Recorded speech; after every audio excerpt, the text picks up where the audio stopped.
Alors j'ai une question sur ce TD là, le corriger sur le site. Hein.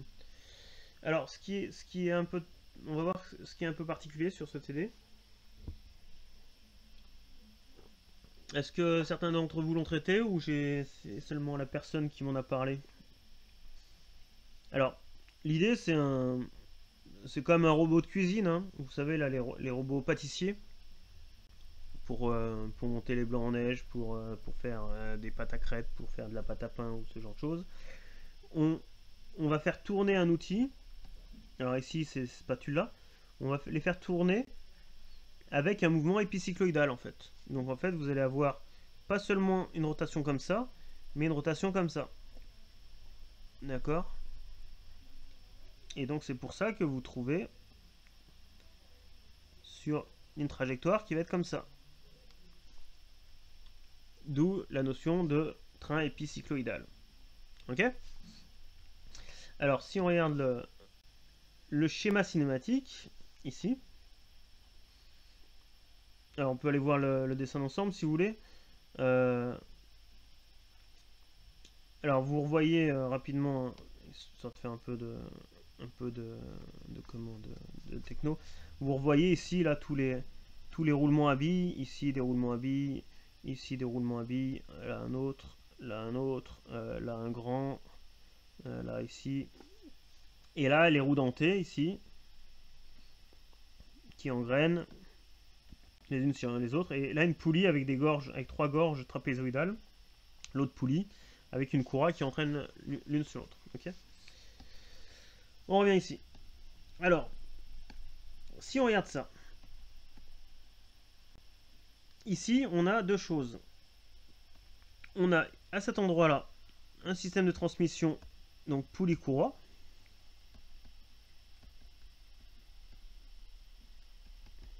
Donc là c'est assez facile. Hein. Si on regarde la relation entre la vitesse de 2 par rapport à 0 sur la vitesse de 1 par rapport à 0, vous allez avoir quelque chose qui va être de la forme, donc le rayon de 1 sur le rayon de 2, ou le diamètre, et ainsi de suite. Et après, après c'est un peu plus compliqué. Alors non, pardon, après vous avez encore ici un train d'engrenage simple. Pourquoi? Parce que vous voyez que les deux roues, elles engrainent, elles sont toutes les deux guidées en rotation par rapport au bâti sur des axes parallèles. Donc là, vous allez avoir un train simple. Pardon.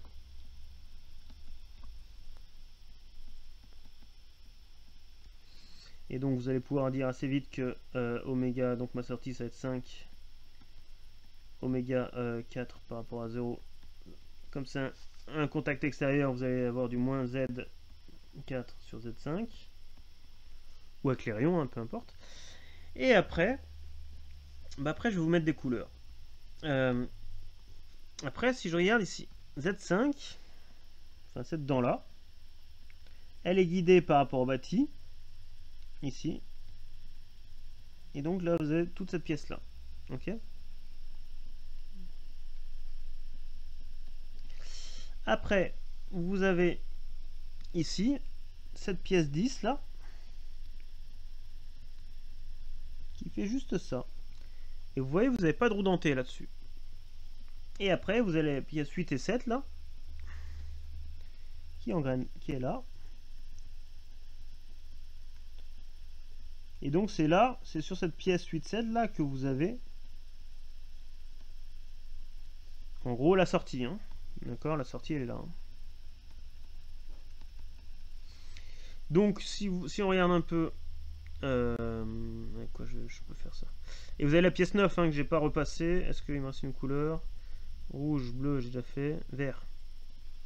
Et la pièce 9 là, mais la pièce 9 en fait je voulais pas la repasser. Pourquoi? Parce qu'elle est... la pièce 9, elle est liée au bâti.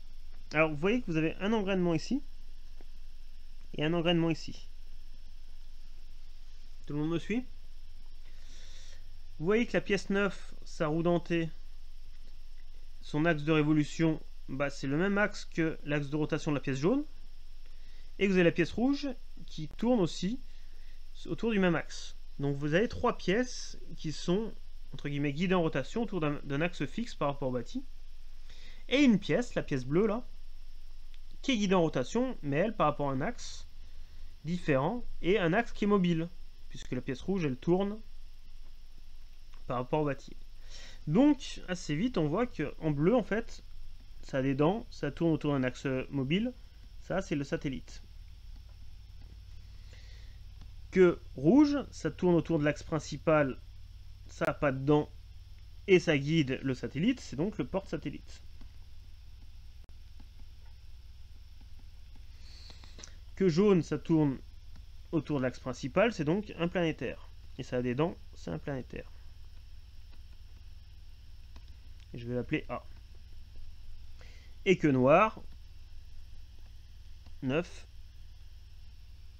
ça a un axe de révolution qui est le même que l'axe principal de rotation des autres. C'est donc un planétaire, et c'est le planétaire B. Donc on est bien en présence d'un train épi. Tout le monde me suit? Donc on va pouvoir écrire Willis. Donc je vais mettre planétaire B, donc c'est oméga. Je ne vais pas mettre les par rapport à 0 pour aller plus vite. Donc oméga 9 moins oméga 10 sur oméga 8 ou 7, peu importe. Oméga 8.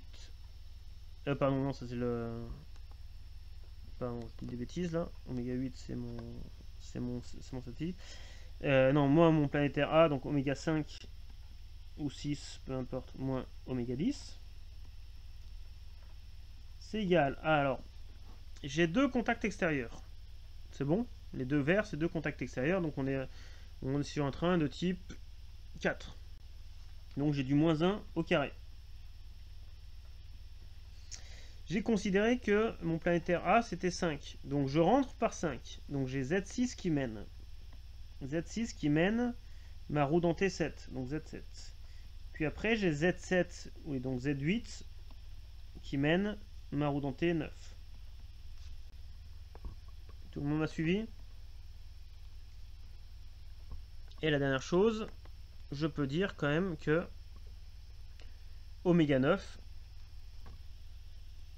par rapport à 0, et encore une fois je vous rappelle que c'est par rapport au bâti, donc par rapport à 0, oméga 9 ne bouge pas, c'est donc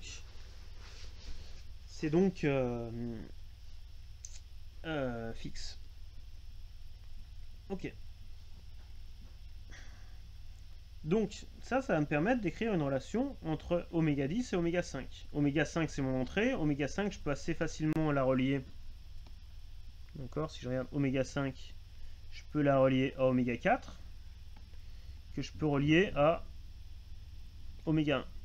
D'accord, donc je peux assez facilement trouver la vitesse de rotation de 5 par rapport à 0 à partir de la vitesse de mon moteur. Ça, je sais faire. Okay. Par contre, nous, ce qu'on veut, en fait, c'est la vitesse de rotation du récepteur, de la sortie. Et vous voyez qu'à aucun moment, j'ai écrit oméga 8 ou oméga 7. Pourquoi? Parce que 8,7, enfin la pièce 8,7, c'est quoi? C'est mon satellite sur mon train épi.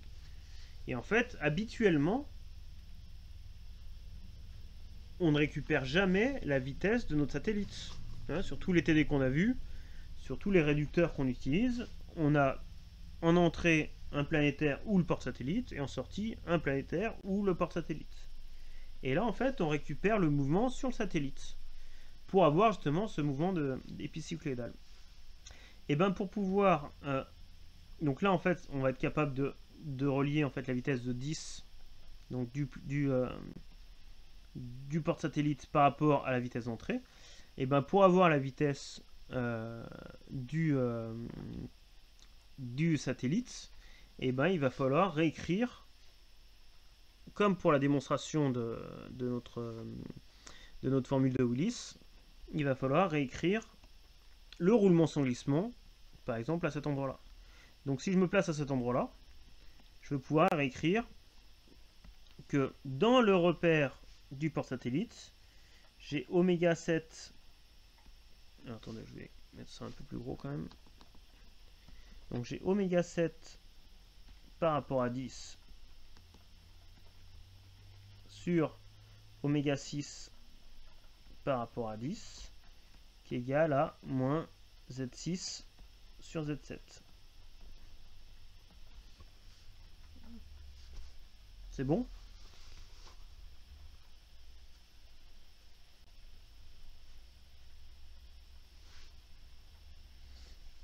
Et là, je vais pouvoir dire que oméga 6, oméga 5, c'est pareil. Et donc, soit, alors, suivant la vitesse que je veux, si je veux oméga 7 par rapport à 10, c'est-à-dire la vitesse de rotation propre du satellite sur son axe principal, bah, oméga 6, je vais pouvoir dire que oméga 6, en fait, c'est oméga 6 par rapport à 0 moins oméga 10 par rapport à 0. Et donc, oméga 6 et oméga 10, bah, je peux les avoir, ces deux-là, je peux les avoir ici, par rapport au moteur. D'accord? Et après, si je veux la vitesse de rotation de 7 par rapport au bâti, bah, je fais pareil, en décomposant oméga 7 par rapport à 10, en disant que c'est oméga 7 par rapport à 0 moins oméga 10 par rapport à 0. Et comme ça, je peux trouver maintenant celle-là. Donc, suivant la vitesse que je veux, 7 par rapport à 10 ou 7 par rapport à 0, et ben, je décompose et j'utilise les relations précédentes pour tout exprimer en fonction de la vitesse du moteur d'entrée. Vous allez le corriger sur le site pour avoir les applications numériques ou les formules exactes. Est-ce que c'était clair? Est-ce que tout le monde m'a suivi? Monsieur, Oui. je voudrais bien savoir comment vous avez déterminé par rapport au schéma que par exemple entre 4 et 5 ou entre 1 et 2, c'est des contacts extérieurs.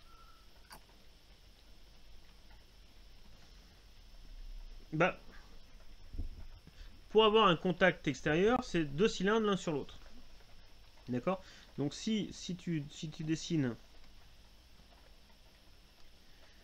physiquement deux cylindres qui tournent l'un sur l'autre, tu vas avoir quelque chose comme ça.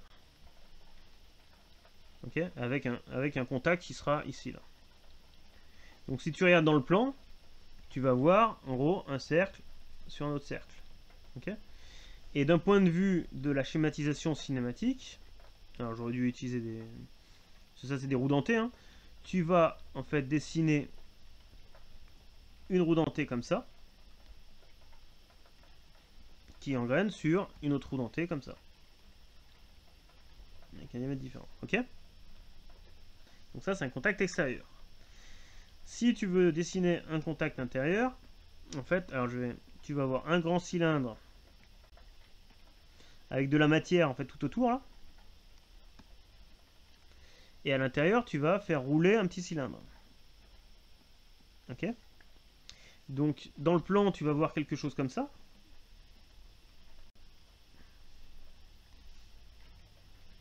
Et le schéma cinématique qui va découler, tu vas voir quelque chose comme ça en fait.